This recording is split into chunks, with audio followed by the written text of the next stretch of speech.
Bonjour tout le monde, c'est Yana. Alors la vidéo de cette semaine, c'est pour vous préparer à l'été japonais.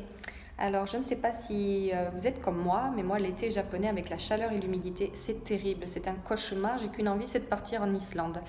Donc voilà, alors ce petit conseil que je vais vous donner aujourd'hui, ça fait partie de mon travail. Donc d'ailleurs, je suis en tenue de yoga, je finis mon cours et c'est quelque chose que j'enseigne à beaucoup de femmes. Donc ça se concerne, je pense, beaucoup plus les femmes que les hommes et surtout les femmes françaises qui ont un corps qui n'est pas adapté à un été japonais chaud et humide.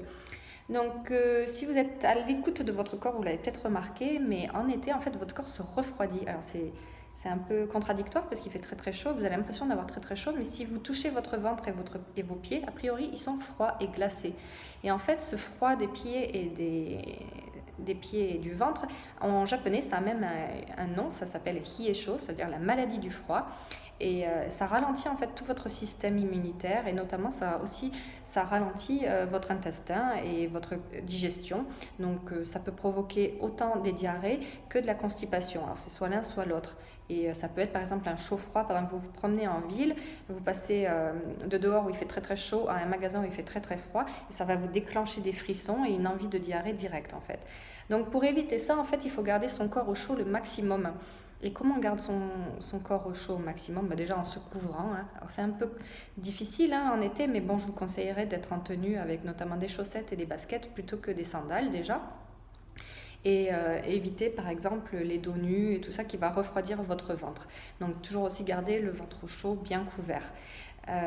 Pour les personnes qui sont un peu faibles aussi du cou et qui attrapent des torticolis facilement, toujours se promener avec une petite écharpe, une petite étole d'été. Et dès que vous rentrez dans un endroit froid, donc le bus, le métro, c'est d'avoir cette étole autour de votre cou et sur vos épaules pour les protéger.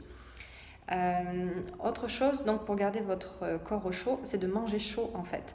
Et je sais que ça c'est le plus dur, quoi. Moi, c'est surtout au Japon avec tout ce qui existe, avec les convenience stores et tout ça, c'est de ne pas manger tout ce qui est froid. Donc pas de bière glacée, pas de glace, pas de kakikoli, pas de sushi, pas de tomates en salade. Voilà, tout ça, ça va refroidir votre corps. Alors évitez, faites attention, surtout si vous avez cette sensibilité que moi j'ai. Et je sais qu'au début, je faisais pas attention et ça allait de mal en pis. Et j'arrive maintenant à 38 ans et j'ai un système digestif qui est vraiment en très mauvais état à cause de ça. Et d'année en année, c'est pire, quoi. C'est-à-dire que je suis vraiment obligée de faire très, très attention. Et heureusement, je fais du yoga. Parce que les personnes qui font ça, qui ont cette maladie de hiesho, en fait, de froid, c'est aussi des gens qui, en fait, n'arrivent pas à chauffer leur corps parce qu'ils font pas assez de sport.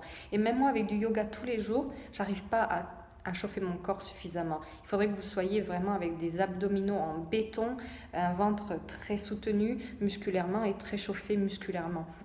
Et au final, les femmes très peu. Les hommes, oui, mais les femmes très peu.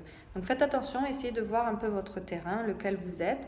Et donc je vous conseille, voilà. Donc vous voulez suivre à l'été japonais, chauffez votre corps. D'ailleurs, en chauffant votre corps, c'est un peu le même système qu'ils font dans le Sahara, dans les pays arabes. C'est de se chauffer le corps pour en fait diminuer la différence de température corporelle avec l'extérieur. Plus vous diminuez le gap, en fait, moins vous le ressentez. Donc par exemple, eux, leur technique, c'est de boire du thé à la menthe très chaud. Et oui, la menthe, ça rafraîchit, mais en même temps, vu que le thé est très chaud, ça vous réchauffe. Donc, pourquoi pas thé à la menthe très chaud en été ici au Japon aussi, pour vous préparer. Allez, bon, je vous souhaite un bon été là-dessus. Bon, je vous revois sur d'autres vidéos, mais si vous avez des problèmes de santé aussi, n'hésitez pas à me contacter, c'est quand même ma spécialité et j'essaierai de vous conseiller au mieux. Allez, bonne journée à vous tous, bonne semaine à vous tous, je vous dis à la semaine prochaine.